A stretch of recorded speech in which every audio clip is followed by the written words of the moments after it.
So I've only got 4 minutes, so I'll be quick. I won't spend too long. I think we all know what an Ornithiscian dinosaur is here. But anyway, basically dinosaurs split into two groups. You have the Ornithiscians with this retroverted pubis bone, and you have the Saurischians, which retain a more primitive reptilian forward-facing pubis bone. For anyone that doesn't know what Ornithiscians look like, these are some members of the Ornithiscians. I don't actually work on any of these specimens, any of these taxa. I'm basically looking at the earliest evolution of this group. So I'm looking at the basal-most members from the Triassic and the early Jurassic. So a bit of geological context, seeing as I'm supposed to be an earth scientist. Mass extinction event. This is sort of the timing of some of these events. Dinosaur origins, we still don't really know.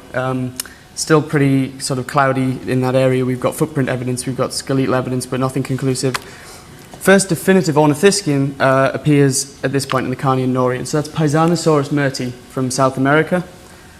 Don't let this image fool you. This is nowhere near how good this specimen is. This is a reconstruction based on heterodontosaurs from the early Jurassic and sort of later. If the specimen was really this complete, my job would be a lot easier.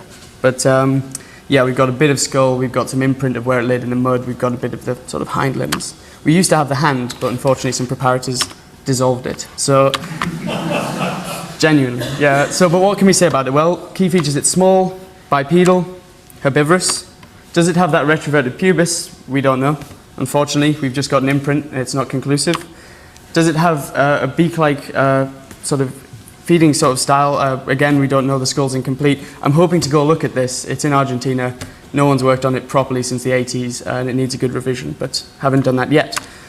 So Ornithiscians have this suite of sort of weird and wonderful characters that are kind of unique to them, and we don't really know what they're all for. So we have retroverted pubis, palpebral bones, this complex dentary sort of things in the more derived ones, ossified tendons, a whole load of dental stuff.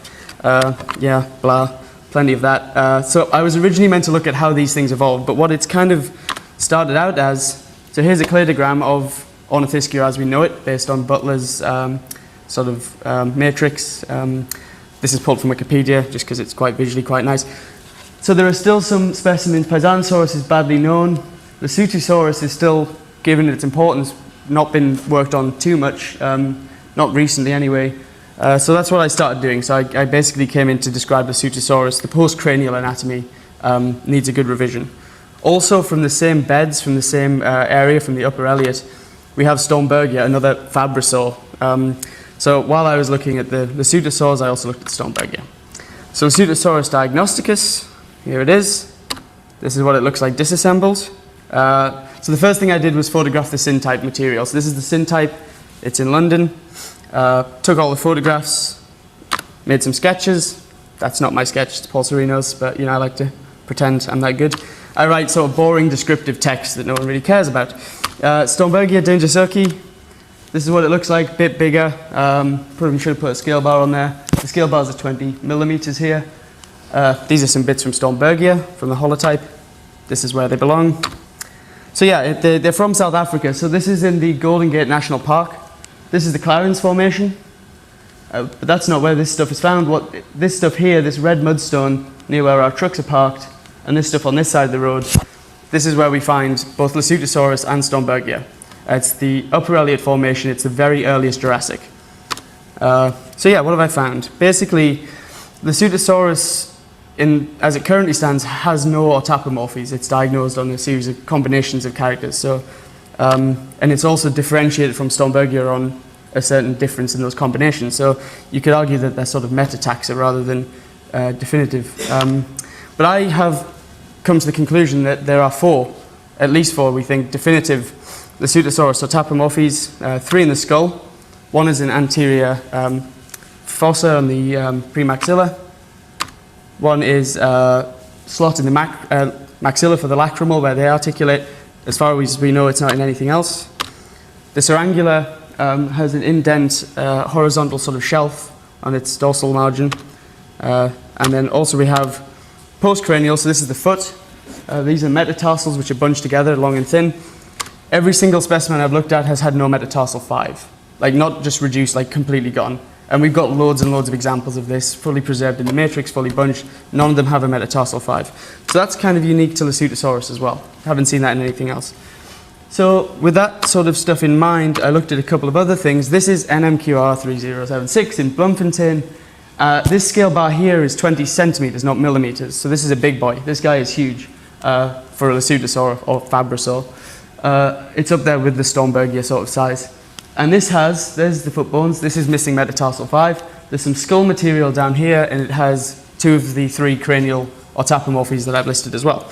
So with this, we know it's much, much bigger. It means that we have to kind of reassess the syntype material in the NHM because it's incredibly small.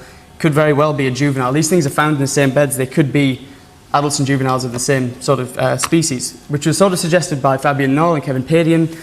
They did some work looking at histology. Didn't get conclusive results, but they argued similar things using different methods. So this is kind of building on that, adding evidence.